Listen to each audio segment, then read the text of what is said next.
चलें, आज एक सफ़र पर निकलते हैं।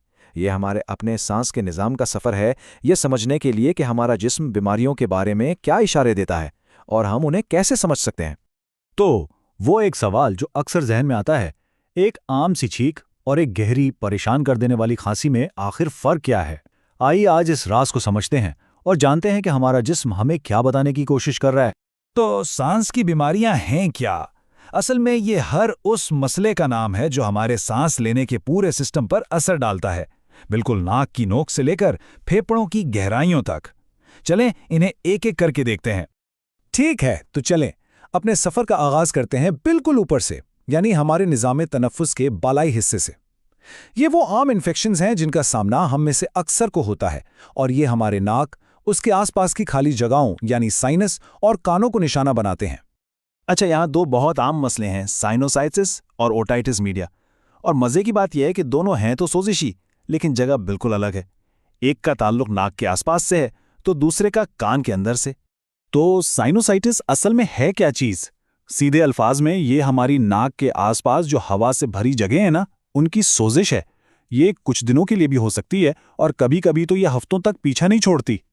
अच्छा, इसकी अलामात को पहचानना काफ़ी आसान है, जैसे नाक का बंद हो जाना, चेहरे पर एक अजीब सा भारीपन महसूस होना और ख़ास तौर पर वो सरदर्द जो आगे झुकने पर एकदम से बढ़ जाता है। ये एक बहुत बड़ा इशारा है कि मसला साइनस का हो सकता है। अब बात आती है इलाज की। तो देखें, इसका इन्हिसार इस बात पर है कि वजह क्या है।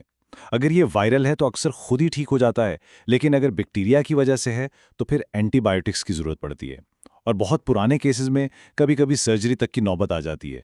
ऊपर वाले हिस्से की एक और आम बीमारी है ओटाइटिस मीडिया, जिसे हम आम जबान में कान का इन्फेक्शन भी कहते हैं।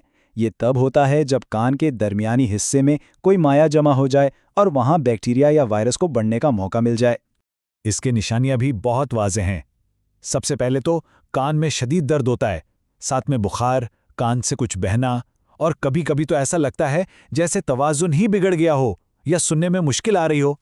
चलें, अब अपने सफ़र में थोड़ा और गहराई में उतरते हैं, निज़ाम तनफ़ुस के निचले हिस्से की तरफ।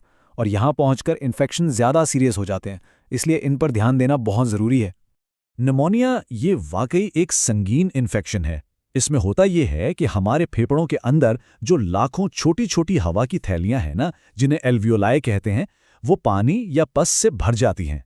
अब जाहिर है, जब ये थैलियां भर जाएंगी तो जिस्म को ऑक्सीजन कैसे मिलेगी और सांस लेना भी मुश्किल हो जाता है।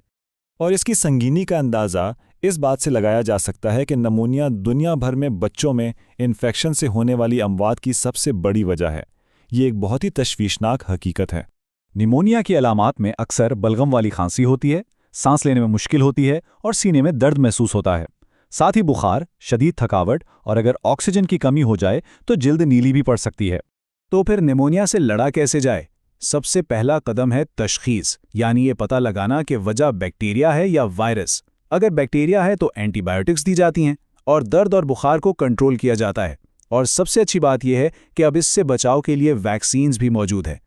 अब आते हैं एक और बहुत संगीन बीमारी की तरफ, पल्मोनरी ट्यूबरक्लोसिस यानी टीबी। ये एक पुरानी और बहुत तेज़ी से फैलने वाली बीमारी है जो सीधा फेफड़ों के टिश्यूज़ पर हमला करती है और उन्हें अंदर से खोखला कर देती है। टीबी की अलामात काफ़ी ख़ास होती हैं, जिन पर ध्यान देना ज़रूरी है, जैसे मुसलसल खांसी, जिसमें कभी कभी खून भी आ सकता है, ख़ास तौर पर शाम को होने वाला बुखार, रात को ठंडे पसीने आना और बग़ैर किसी वजह के वज़न का तेज़ी से गिरना। ये सब इसकी बड़ी निशानियां हैं। ये टाइमलाइन हमें बताती है कि टीबी का इलाज कोई 2-4 दिन का खेल नहीं, बल्कि एक लंबा और सब्र आज़मा सफ़र है। तशखीस के बाद मरीज को तकरीबन 9 महीने तक लगातार कई एंटीबायोटिक्स का कोर्स मुकम्मल करना होता है। लेकिन अच्छी खबर यह है कि अगर इलाज पूरा किया जाए तो मुकम्मल सेहतयाबी मुमकिन है। तो इतनी सारी मालूमात के बाद चलें अब सब कुछ एक जगह समेटते हैं, ताकि हम अपने जिस्म के इशारों को, इसकी ज़बान को आसानी से समझ सकें। ये टेबल देखें, ये एक बेहतरीन खुलासा है। अगर झुकने पर सरदर्द हो सकता है ये साइनोसाइटिस हो। कान में शदीद दर्द तो शायद ओटाइटिस मीडिया है। सांस फूले और सीने में दर्द हो तो ये निमोनिया का इशारा हो सकता है। और खांसी में खून और रात के पसीने, ये टीबी की तरफ एक संगीन इशारा है।